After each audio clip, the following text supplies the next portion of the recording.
Hey guys, in this video I'll show you how to check if your WhatsApp account has been hacked.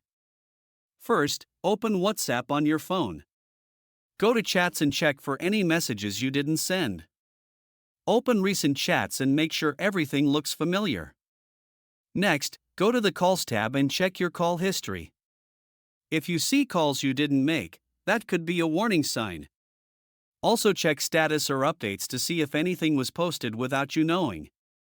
Now tap on Settings, 3 dots on Android or gear icon on iPhone. Go to Account and enable security notifications.